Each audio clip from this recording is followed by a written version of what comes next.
Welcome to the Anchor Church podcast. Each week, we bring you the teaching from our central campus. We hope it's an encouragement to you. Thanks for listening.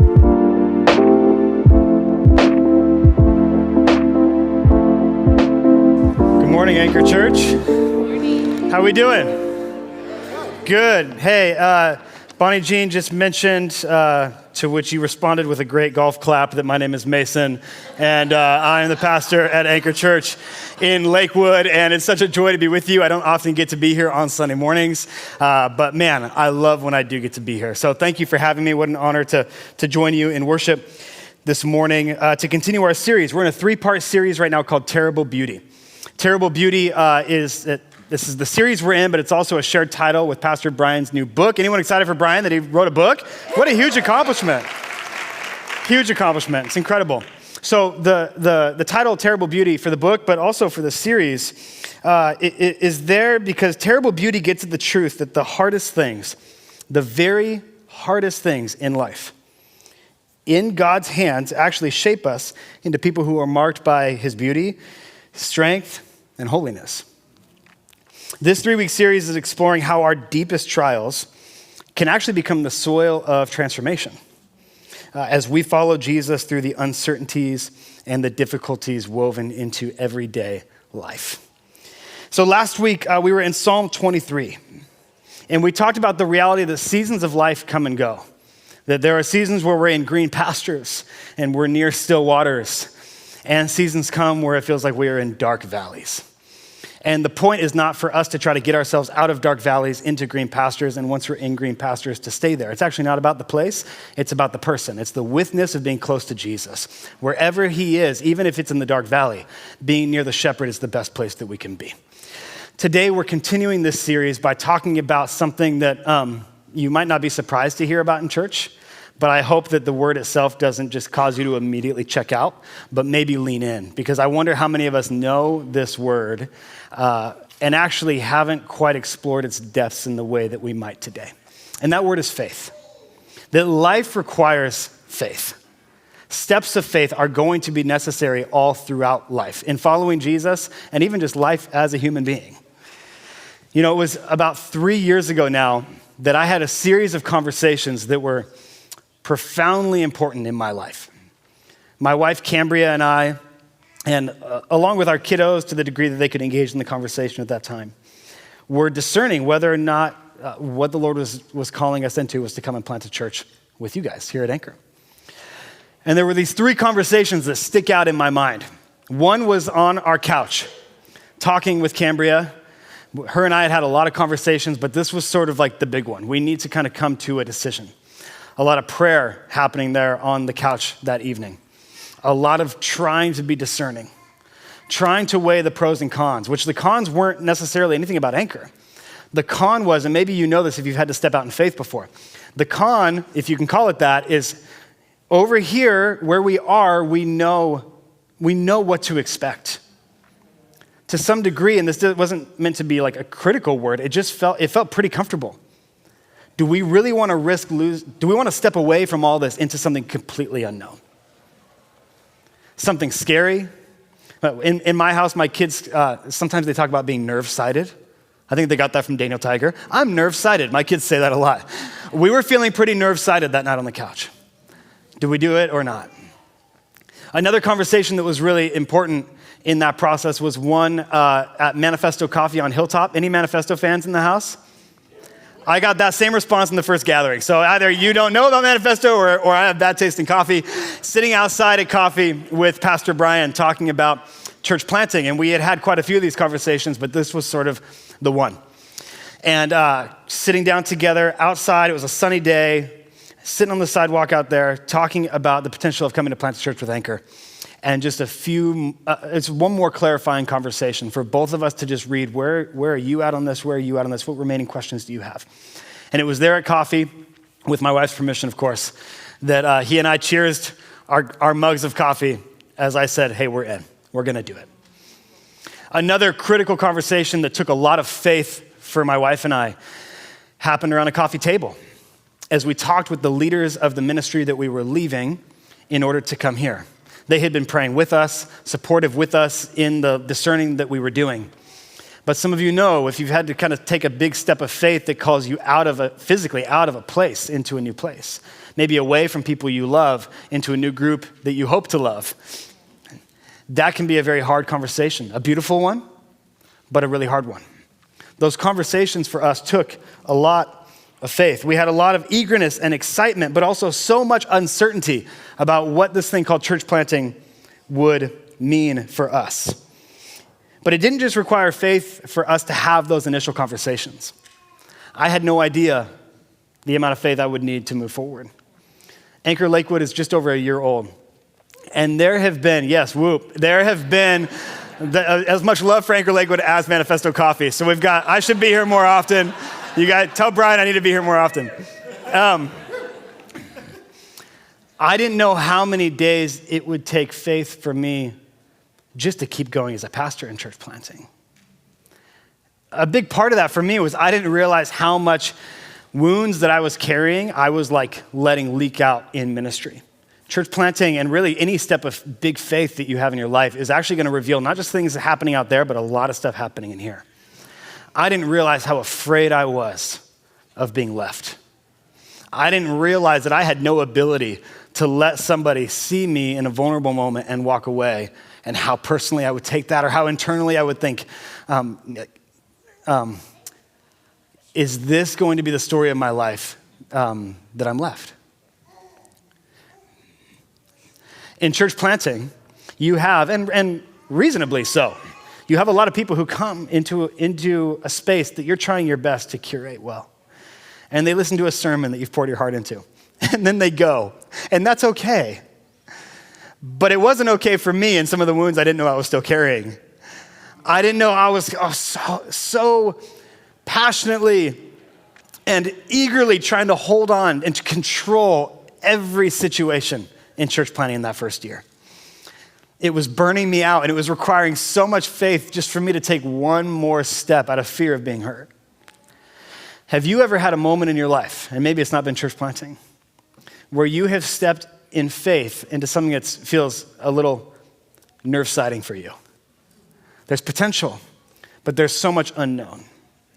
And in stepping into that unknown, there's things you're feeling bubble up inside of yourself that you didn't know were there. Things that you didn't know you still wrestled with. Fears you didn't know that you had. Life is going to require us often to take steps of faith, and some of those steps of faith are going to be leaps of faith.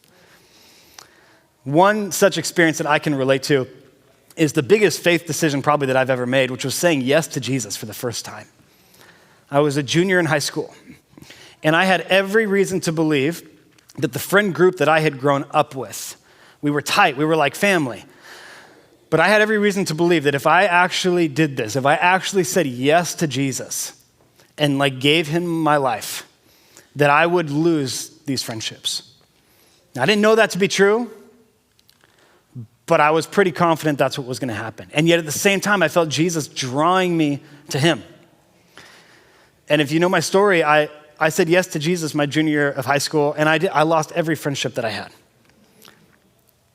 All those friendships were severed immediately. I found myself completely alone, isolated, having Jesus and excited about my new faith, but feeling a whole lot of pain at the same time. Following Jesus requires an initial yes. At some point, if you are going to say yes to following Jesus, you have to say yes. But also, following Jesus requires daily yeses, some of them bigger than others. Jesus is not just in the business of kind of saving us and then being hands off for one day meeting us in heaven or something like that. He actually wants to be intimately involved in our lives. He's a good shepherd, like we talked about last week, who wants to lead us, which means every step is an act of saying yes. The life with Jesus is the life of faith. Some of those steps of faith are huge. Some might feel minor. But you cannot escape the reality that Jesus will invite you into things that you cannot control and in which you don't know what's coming around the corner. We will often be called to take steps of faith. I want to ask a simple question this morning. While we might not have all the answers as we take a step of faith with Jesus, that's why steps of faith are called faith. While we might not have all the answers, is there anything we can know for sure? Is there any truth that applies to every one of us in the room this morning, no matter what step of faith Jesus is calling us to take? Is there anything with all the unknown that comes in a step of faith? Is there anything that we can know for sure? And I think there is. I think Scripture gives us some of those things, and we're going to cover 3 of them this morning. In one of the most dramatic stories in the Bible. It takes place in the Old Testament book of Daniel, chapter 3. And this story revolves around 4 characters. First character is a king, King Nebuchadnezzar of Babylon. Now, what you need to know, in the Old Testament, Babylon was like all of evil personified. Babylon was the worst, and the king of Babylon, the worst of the worst. So here you have King Nebuchadnezzar. And then you have these 3 young men, Shadrach, Meshach, and Abednego. Now, Shadrach, Meshach, and Abednego were living in Babylon against their will. They were Israelites from the land of Israel. If Babylon is the worst place, Israel is the best. Israel is where God is. That was the view of these men. So to be carried off in exile into Babylon was about the most horrendous thing that could happen. And to make matters worse, King Nebuchadnezzar makes a decree. He builds this image in the plain of Dura, in this place in Babylon. Let's just read it together. Daniel 3:1, it says, King Nebuchadnezzar made an image of gold, 60 cubits high, 6 cubits wide, and set it up on the plain of Dura in the province of Babylon. And what King Nebuchadnezzar did, and scholars have different thoughts on what this image might have been. It might have been an image of King Nebuchadnezzar himself. It might have been an image of one of the many gods that he worshiped. King Nebuchadnezzar makes this decree. Every day, when you hear this certain kind of music played, you will know that that is your cue, wherever you're at and whatever business you might be in the middle of, to turn and face in the direction of this image and to bow down and worship it. Now, this is a problem for Shadrach, Meshach, and Abednego, because the God that they worship, Yahweh, the creator God of the Bible, has said, you shall have no other gods before me, you shall not worship any image. And so they have a decision to make. And to make matters worse, King Nebuchadnezzar, being the king of Babylon, said, hey, anyone who doesn't do this, I've got this nice big fire pit in my palace, and I'm gonna go ahead and throw you into it. So the next morning, Shadrach, Meshach, Abednego, along with everybody else in Babylon, wakes up. And about halfway through the day, they hear the music playing. And the sense that we get in the story is that every person in Babylon turned and faced Nebuchadnezzar's statue and bowed down and worshiped it, except for 3 people, Shadrach, Meshach, and Abednego. They defy the king's orders. Now, they don't do this maliciously. They don't do this arrogantly. They're not ranting online about it. They just don't do it. They just continue to worship their God. Now, this took incredible faith. Why? Because they know what's coming. They're in public. Everybody is down on their knees worshiping, and these 3 guys are standing around. There's no hiding, and the punishment, the severe punishment, has been made public. This is a huge risk. And yet the 3 of them do not worship the image that King Nebuchadnezzar has set up. Well, King Nebi, he hears about this, and he's not very happy about it, as you'd imagine. So, King Nebuchadnezzar brings the 3 of them into his palace, and he throws them into a blazing furnace to burn them alive as punishment for not worshiping the image that he has set up. Crazy story. Can we know anything when we take steps of faith and say yes to Jesus? That first initial yes, that's a big risk.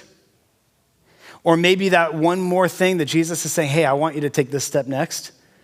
Is there anything we can know for sure when we take a step of faith? Yes, here's the first, if you're taking notes. A king's gonna do what a king's gonna do.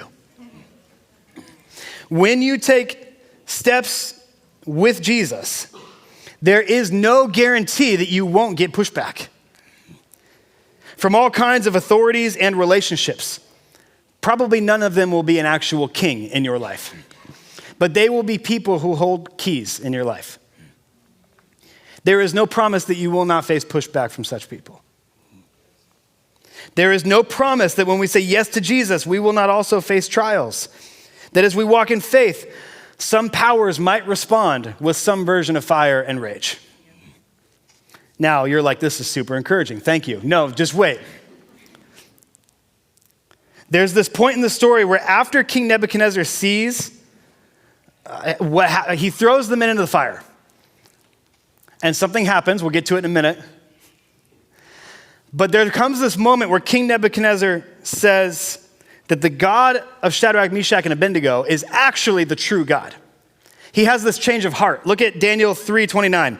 Therefore, this is King Nebuchadnezzar speaking. Therefore, I decree that the people of any nation or language who say anything against the God of Shadrach, Meshach, and Abednego be cut into pieces and their houses be turned into piles of rubble, for no other God can save in this way. So he's on a journey with the Lord. He's starting his process, right? But something in his heart is still very much the same as it's always been. But for whatever change is happening, what caused it? Look at this. Daniel 3:25, after he throws the 3 men into the fire, King Nebuchadnezzar stands up and he says, look, I see 4 men walking around in the fire, unbound and unharmed, and the 4th looks like a son of the gods. Traditionally, this is viewed, this 4th man in the fire, Christian scholars would say that is the this story is happening long before the time of Jesus, but that is the pre-incarnate Jesus. That is Jesus showing up in the fire with Shadrach, Meshach, and Abednego. A king is going to do what a king is going to do. Here's what I mean. When you step out in courageous faith and you say yes to whatever it is that God is calling you into next, you will find that you are not always in control and that you are never alone. Some kings, some authorities, some powers might simply disagree with your decision to say yes to Jesus and that thing. And some might be full of rage and declare war. Saying yes to Jesus might put you in fiery situations. If that happens, remember, a king's gonna do what a king's gonna do. And what does King Jesus do? He stands in the fire with you. This is what he does. Jesus does not shout encouragements from outside the fire. He's with you in the midst of it. Can we be sure of anything when stepping into the unknown, into courageous faith? Yes. Kings are going to do what kings are going to do. And with King Jesus, that means you are never alone. There is another with you in the fire. He stays by your side even when things are hot. Second thing we can be sure of as we step out into faith and say yes to what God is calling us into is that whatever the cost, he's worth it.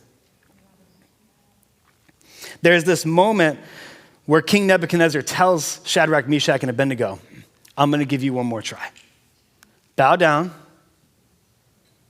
worship the image I've created, and if you don't, this fire is for you. And Shadrach, Meshach, and Abednego, they respond with these words in Daniel 3:17 and 18.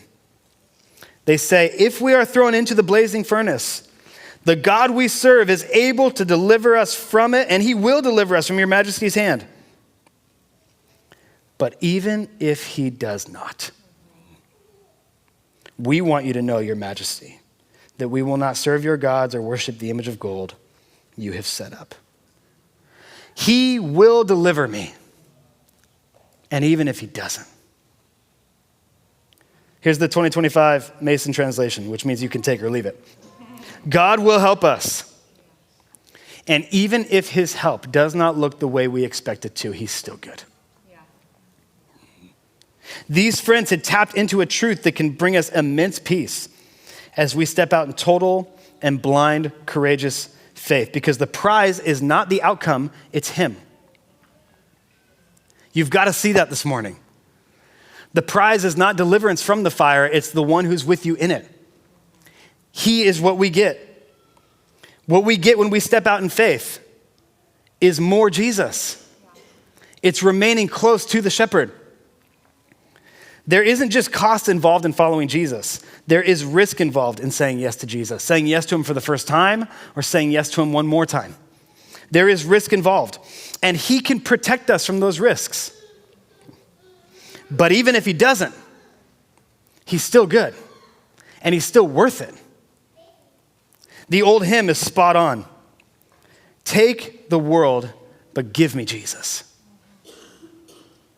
Now, that's easy to preach at church on a Sunday. That's easy for me to say up here, but if you know me, and if you know my family, you would find that I'm a lot like you, I'd imagine. Maybe you're further along than I am. That sounds really good.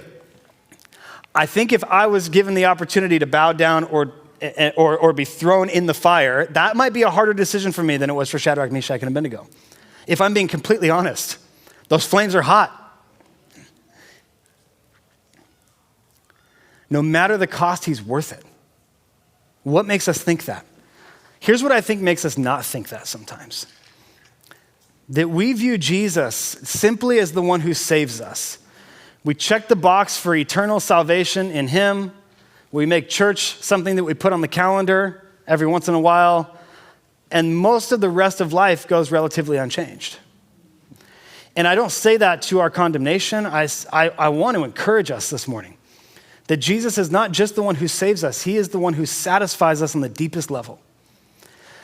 One of the greatest lies of the enemy and one of the greatest, I think, misses in the church is that we have kind of relegated Jesus to this box of sort of ethereal afterlife ticket to heaven without seeing him as the one who actually is more satisfying today than all the things that you think are going to satisfy your heart.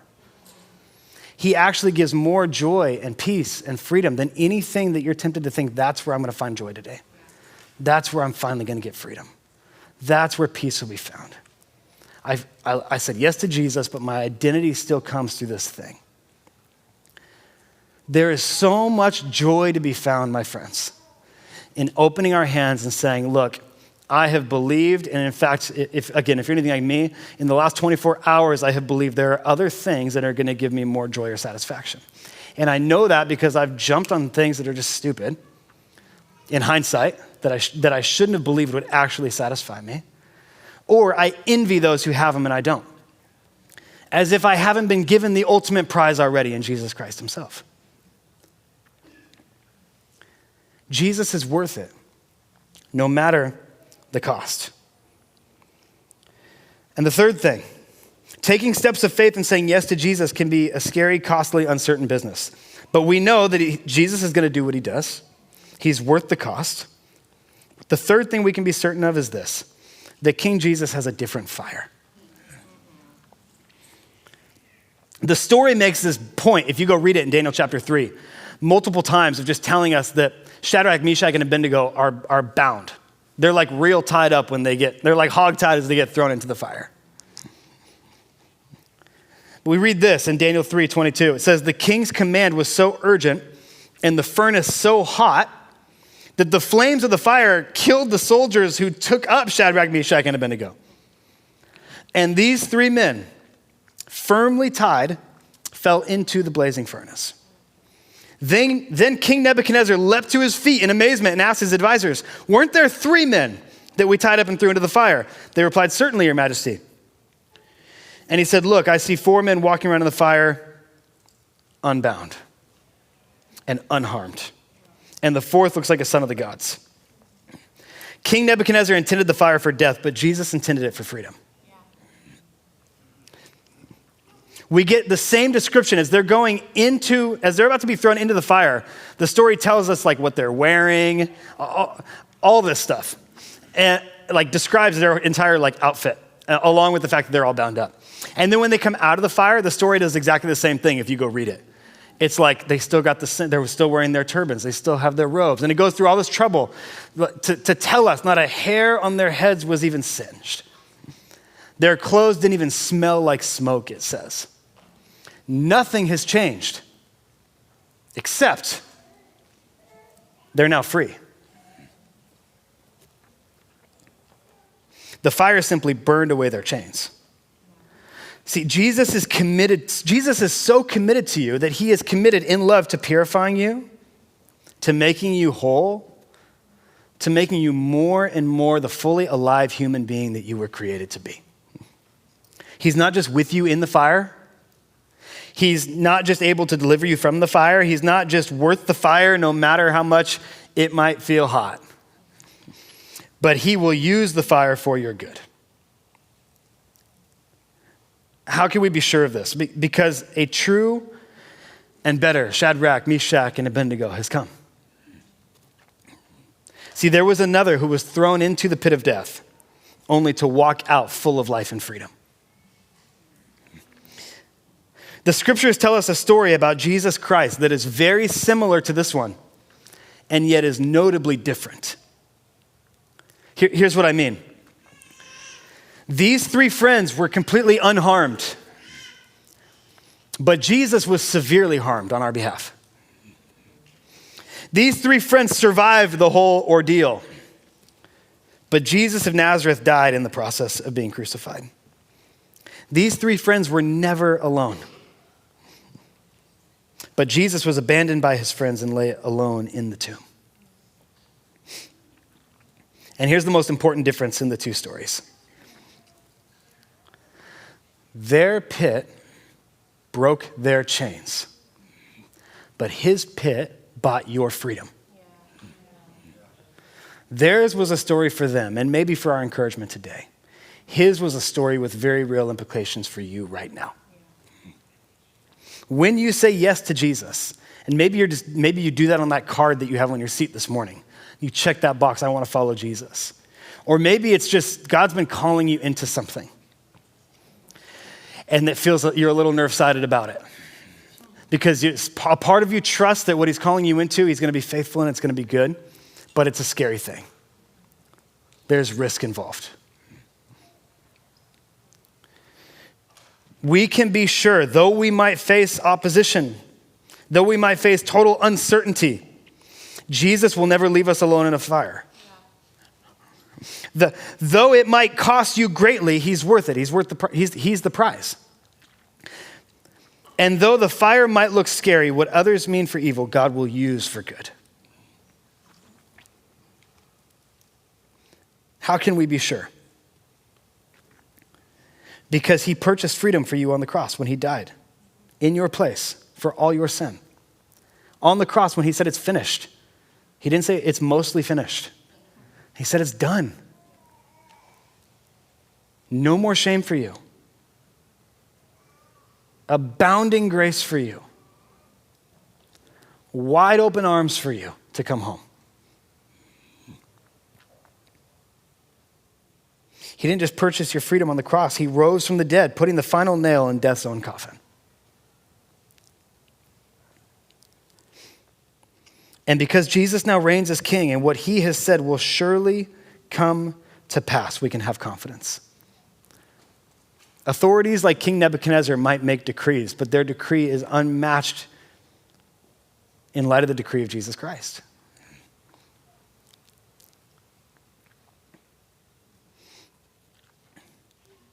If you can hear one thing this morning, it's that you are promised that you are not alone. You don't have to carry that burden on your own. You don't have to carry shame on your own. And you don't have to be paralyzed by fear of what God's calling you into. He will not leave you alone in the fire. He might completely deliver you from every fear you have about the situation, or he might not. And even if he doesn't, what might feel crushing to you is actually just bringing new life out of you. He's good and faithful in that process. He's trustworthy even in the fire. So I want to encourage us to respond simply today with one thing. I want to encourage everyone in the room, and I'll include myself in this, to say yes to Jesus. For some of you, it's the first time.